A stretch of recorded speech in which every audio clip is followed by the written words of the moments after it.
Amici di Sgailen Magazine, siamo con Monica di Trattoria Isetta, che oggi ci svelerà una reinterpretazione di quello che è un tipico dolce della Terra delle Meraviglie, o che almeno si contende la sua paternità. Parliamo infatti del tiramisù. Monica ci proporrà una versione molto originale e gustosa che non vedo l'ora di farvi vedere. Monica, a te la parola e gli strumenti.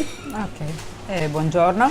Io ho pensato di usare il gelato per fare il tiramisù. Ho pensato di reinterpretare un po' il tiramisù in questo modo. Metto sul fondo una crema allo zabaione.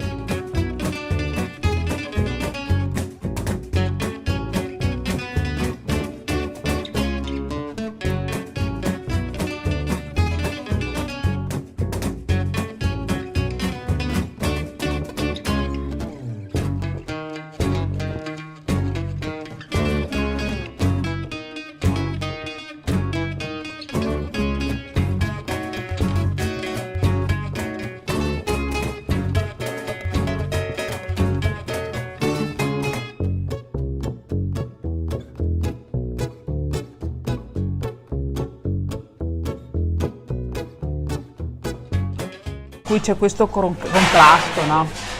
C'è la base alcolica, il cantuccio un po' croccante, il gelato morbido e Certo. per cui ci sono Quindi ecco la... varie consistenze. Tutte da provare. Ricapitoliamo quindi: una base di crema di zabaione, Sì. ok, dei cantucci però lasciati abbastanza secchi, quindi con poco burro, Senza burro, perdonami, del gelato mascarpone. mascarpone, un po' di cacao e della granella e voilà, il tiramisù by Isetta è servito. Grazie Monica. Grazie a voi.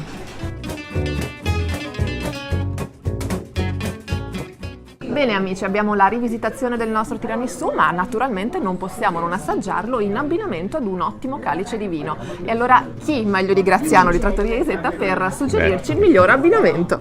In questo caso possiamo aprire questo Vinsanto di Vignato, annata 2011, che è un gran Vinsanto a mia discrezione. Ci fidiamo?